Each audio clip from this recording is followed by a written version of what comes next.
Hey, mambo vipi? Mr. Rashid hapa, mtaalamu wako wa masuala ya kuagiza mizigo China. Kama kawaida yetu, tupo na darasa na leo ni siku ya 3 tangu tumeanza. Awali tulijifunza namna gani ambavyo tunaweza tukapata au tunaweza tukafahamu biashara ya kufanya. Lakini pia tukaja nikakutajia baadhi ya bidhaa nyingi sana ambazo zina trendi au zinaagizwa sana kutoka China na kuja hadi hapa nchini kwetu. Sasa nikakuahidi kwamba katika mada inayofuata tutaelekezana ni apps gani au website gani ambazo watu wanatumia kuagizia bidhaa zao kutoka China. Unajua sio kwamba wote tuna uwezo wa kupata hela na kwenda China, kasoro kwa wachache ambao wamejaliwa kuwa na mitaji yao mikubwa wanaenda. Lakini sasa vipi sisi wengine ambao hatuna uwezo tunafanyaje? Lakini pia tunaona watu wanaagiza bidhaa zao kila siku na wanaendelea na biashara, na wengine hata China hawajui zaidi ya kuisikia tu. Sasa zipo website au zipo apps ambazo zinatumika katika kuagizia bidhaa China, zinatumika hapa nchini, zinatumika na nchi tofauti katika kuagizia bidhaa China.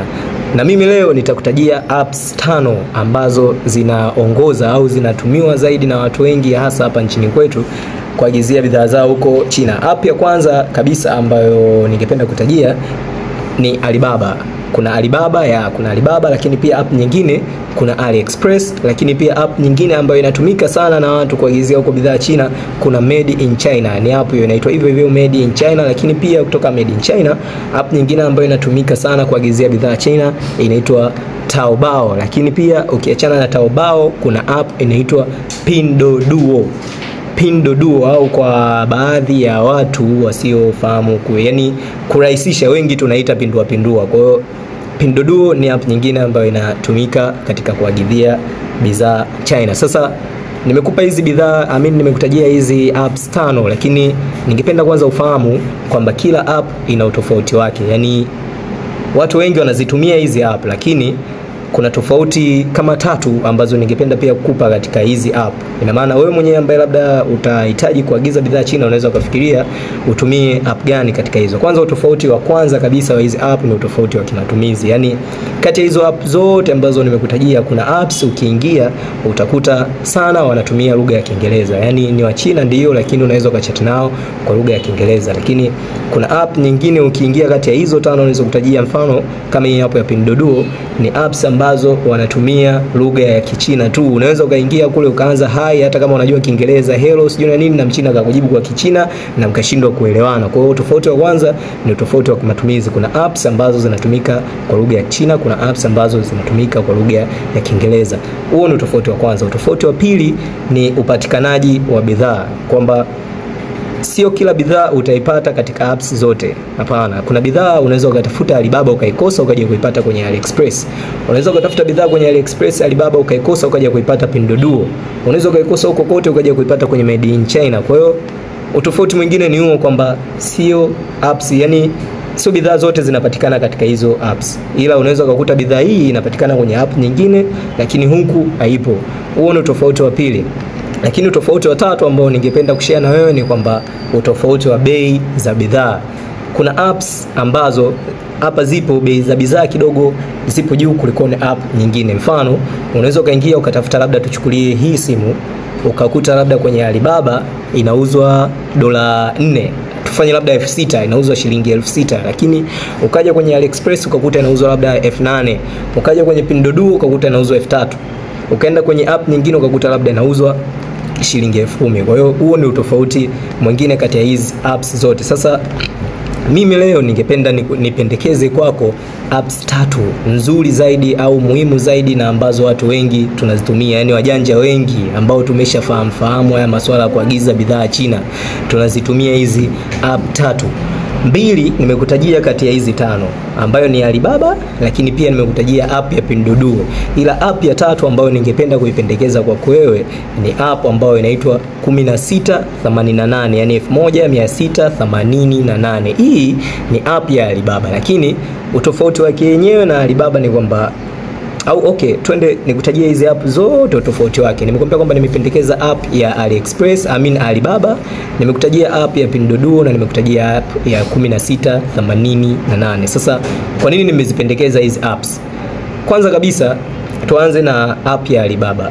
App ya Alibaba ni app ambayo ni rahisi, yani katika hizo app zote hiyo ni app rahisi sana kutumiwa, yani kwa mtu ambaye mfano labda ndo anajifunza yani nipo naye right now ananifuatilia na anajifunza, basi cha kwanza kabisa ambacho mimi ningependa wewe ujifunze zaidi ni ujifunze, na mimi mwenyewe nitakufundisha hicho, yani nitakufundisha hapa jinsi ya kutumia hii app tu ya Alibaba kutokana na urahisi wake jinsi ulivyo, kwa sababu ukielewa hizi app nyingine zote hata nisipokufundisha ni wewe mwenyewe tu utajua jinsi gani ya kuzitumia. Kwa hiyo app ya kwanza kabisa ambayo inatumika na ni rahisi ni hii app ya Alibaba, ndio maana nimeipendekeza kwako. Lakini pia ndo app ambayo karibu bidhaa zote, yani ukikosa bidhaa huku yani ujue kwenye hizo app nyingine ni nadra kuipata. Kwa hiyo ina bidhaa nyingi, kwa sababu hata wao wenyewe wauzaji wanajua sisi tunaotafuta bidhaa tunaanza kukimbilia kule kwanza, kwenye hiyo app ya Alibaba. Kwa hiyo ina bidhaa nyingi zaidi kulikoni app zote hii app ya Alibaba.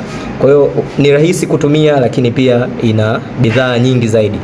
Nikaja nikakutajia app ya Pinduoduo. Pinduoduo hii ni app nzuri, pia ni nzuri zaidi, lakini nimekuelekeza kwamba nimekwambia kwamba sitokufundisha katika hii app, ila ninaipendekeza uitumie kwa sababu ukiachana na hizo app nyingine zote ambazo nimekutajia kasoro hii ya 1688, ila hii Pinduoduo ni app ambayo ina bei rahisi zaidi, yani ina bidhaa, ina bidhaa nyingi, lakini pia ina bei za bidhaa zake ni rahisi, yani it's very cheap. Kwa hiyo kama utafahamu kuitumia hii app, basi amini kwamba utapata bidhaa kwa bei rahisi, lakini tu changamoto yake ni kwamba ni app ya Kichina na Wachina wengi ambao wanauzia humo bidhaa hawajui Kiingereza. Kwa hiyo itakuhitaji utumie nguvu ya ziada kuweza kutumia hii app ya Pinduoduo. Lakini app ya tatu nimekwambia naipendekeza kwako utumie 1688. Kwa nini nimekwambia utumie 1688? Hii sasa ndio app ambayo wale watu ambao wanakusanya mizigo mikubwa, yani hii ni app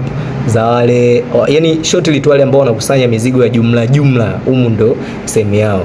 1688 ni app ya Kichina ambayo inatumiwa sana na Wachina, wale ambao wanakusanya, yani wanaenda kununulia direct viwandani ndo wanatumia hii app ya 1688. Kwa hiyo hata wewe ambaye labda unataka kukusanya mzigo mkubwa, wale watu wanaokusanya mizigo ya jumla, hii ndo app yenyewe.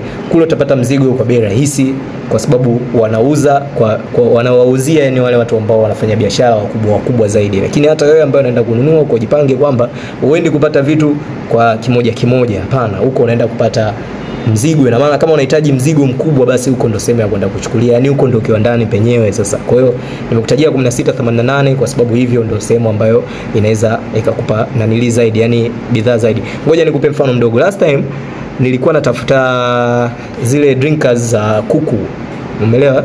Kuna vile vifaa vya kuku vya kunyweshea maji. Kile kifaa nilikipata Alibaba kwa shilingi 1000 kama na 200. Nikaja kukitafuta Pinduoduo nikakipata kwa shilingi kama na 700 au na kitu. Kwa hiyo mteja wangu ambaye nilikuwa namtafutia ile bidhaa bado aliona kwamba bei ni kubwa, akaniambia kwamba tunaweza tukapata hata kwa shilingi 500. Mimi nikazidi kutafuta, nikaingia kwenye 1688. Kwenye 1688 nikapata ile bidhaa inauzwa kwa shilingi 450. Kwa hiyo umeona jinsi gani ambavyo bei zinatofautiana katika hizi app, lakini quantity ambayo niliekewa kidogo ndio ilikuwa kubwa ili niweze kupata kwa shilingi 450 ile bidhaa. So leo nimekupa hizo app, na kama nilivyokuahidi next time kwamba direct mimi nitaanza kukufundisha wewe jinsi gani ya kutumia app ya Alibaba kufanyia manunuzi yako.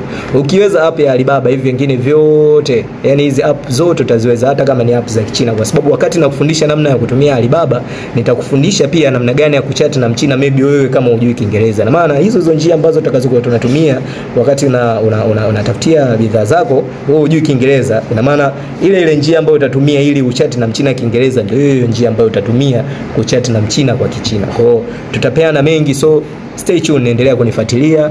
Next time tutajifunza namna gani ambavyo tunaweza kuagiza bidhaa zetu kwa kutumia app ya Alibaba. Karibu sana. Una maswali, una maoni, usisite kuuliza. Namba zetu hizo hapo chini. Tupo Kariakoo, mtaa wa Chui.